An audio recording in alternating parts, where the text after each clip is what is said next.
सो भैया जी, recently I bought my new bike. It's not just a bike, it's my dream bike, जिसके पीछे एक पूरी कहानी है. तो चलिए शुरू से बताते हैं आपको.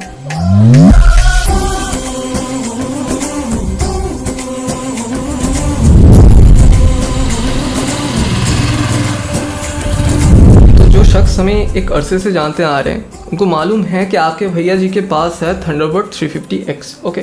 एंड जिसको मैंने इन 3 सालों में, 3 साल नहीं 2.5 years में मैंने 9000 किलोमीटर तक चलाया. ठीक है.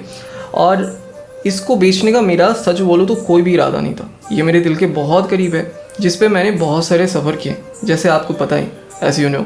इसके पीछे एक राज है जिसका खुलासा आज मैं आपके साथ करना चाहता हूँ. मेरे इस ड्रीम बाइक को लेने का मेरा प्लान था 2020 से, लेकिन तब मेरा बजट नहीं था कि मैं इस बाइक को ओन कर पाऊँ. I was not able two by this motorcycle.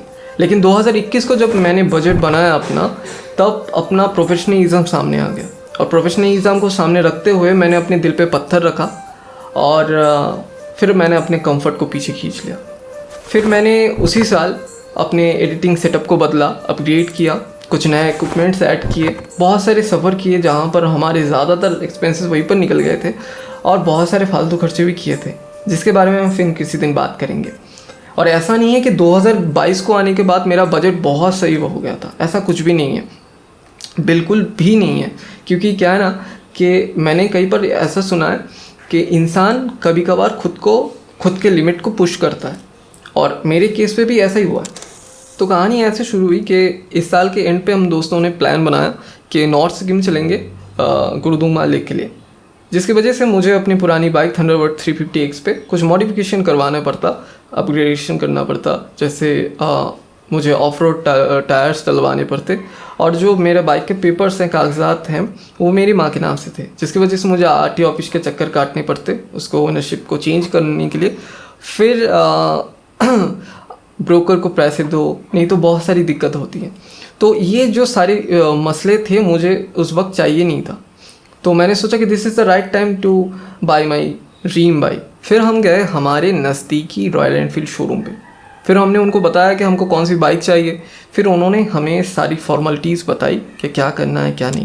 अभी रॉयल एनफील्ड अपनी बायर को देते हैं कस्टमाइजेशन का ऑप्शन, जिस पे बाइक पे कौन सा पेंट करवाना है या कौन सा एक्सेसरीज लगवाना है, इसका देते हैं फुल्ली एक्सेस बायर को. फिर इन सारी कॉन्फर्मेशन के बाद उन्होंने हमको बोला कि सर आप प्री बुक कर दीजिए, विद इन 7 days आपकी बाइक चली आएगी. फिर हमने बोला ओके. फिर हमने किया 10,000 रुपीज़ फॉर प्री बुक. फिर उसके कुछ ही दिनों के बाद उन्होंने हमें कॉल किया और बोला कि सर आपकी बाइक आ चुकी है, आप आइए और लेके जाइए. फिर हम पहुँचे वहाँ पर. फिर सारे पेपर वर्क्स हमने किए, दस्तखत जो भी थे वो सारी किए हमने फॉर्मेलिटीज़. फिर हमने हमारी पुरानी बाइक के बचे हुए पैसे और ख़ुद के जोड़े हुए थोड़े पैसे मिला के फिर हमने उनको दिया. फिर उन्होंने हमें कहा कि सर आप थोड़ा वेट कीजिए, चाय कॉफ़ी लीजिए, पानी वानी पीजिए, थोड़ा और पी लीजिए, आपकी बाइक बस तैयार होके आ रही है. तो बहुत सारी इंतज़ार और नोक झोंक के बाद finally I got my dream bike. But अच्छा, अमीर लोग क्या कहते हैं उसे? हिमालय. ओके. तो हाँ, फाइनली आई गॉट हिमालय.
जितनी सारी गाड़ियाँ रही हैं ना, उनका सबका मैंने एक अलग नाम है, और इसका भी मैंने एक नाम सोच के रखा है, और अभी नहीं, पूरे 2 साल पहले, इसको लेने से पहले मैंने इसका नाम सोच के रखा था।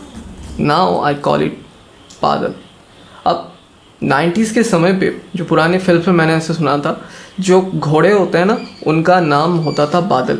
अब जिनको पता है उनको तो पता है, जिनको नहीं पता है उतना दिमाग वाली बात है नहीं, बस नाम है, ऐसे ही समझ लो बादल। अब क्या ना कि मुझे लगता है कि हिमालयन किसी घोड़े से तो कम नहीं है, इसके हाइट्स, इसके लुक बेमिसाल। अब जब लुक्स की बात आ ही गई है तो बात करते हैं इसके रोड प्रेजेंट की। पहले जब मैं बाइक लेके निकलता था तो लोग मुझे नोटिस करते थे, अब बाइक को नोटिस करते हैं। That's how attractive it is. सच कहूँ तो अब जब मैं बाइक को पार्क करके कहीं पर जाता हूँ ना, तो एक दफ़ा मुझे इसको मुड़ के देखने का जी चाहता है। तो ऐसा ही मान लो इसका लुक्स है। और अगर कंफर्ट की बात करें तो जब से मैंने इसको ख़रीदा है ना, मैं बहाने ढूंढता हूँ इसको लेके बाहर निकलने के लिए। That's how comfortable it is. क्या गड्ढे, क्या ख़राब रास्ते, कब आते हैं कब जाते हैं पता ही नहीं चलता। Actually it's a pure off roading bike, लेकिन ऑन रोड पे भी इसके जलवे माँ कसम अलग ही है।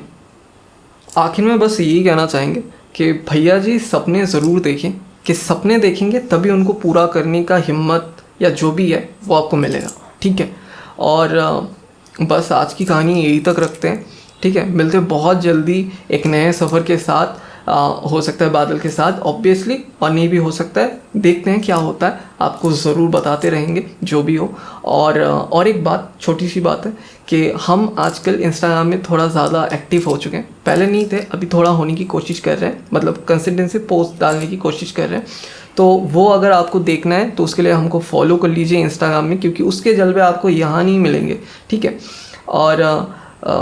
और एक बात थी, छोटी सी बात थी। ठीक है, ये जो हम डेली ब्लॉग्स तो नहीं देते, मतलब ये जो सिनेमैटिक्स ब्लॉग देते हैं, ये थोड़ा ड्यूरेशन में हो रहा है, मतलब थोड़ा कंसिस्टेंसी का ऐसे मसला चल रहा है, आपको पता है। ठीक है, अगर इसके बीच अगर हम डेली ब्लॉग टाइप का कुछ ऐसा कभी कभार डालने लगे तो क्या आपको दिक्कत है? अगर नहीं है तो वो क्या है, आप क्या सोचते हैं वो हमको कमेंट सेक्शन पे थोड़ा बताइए, तो हम सोचेंगे, सोच रहे हैं ऐसे, फाइनल डिसीजन नहीं है, आप थोड़ा बताइए हमको, हम सोचेंगे, फिर हम देखते हैं क्या करते हैं। बस यही था, और जुड़े रहिए हमारे साथ। ठीक है, बस मिलते हैं बहुत जल्दी, तब तक के लिए बाय बाय।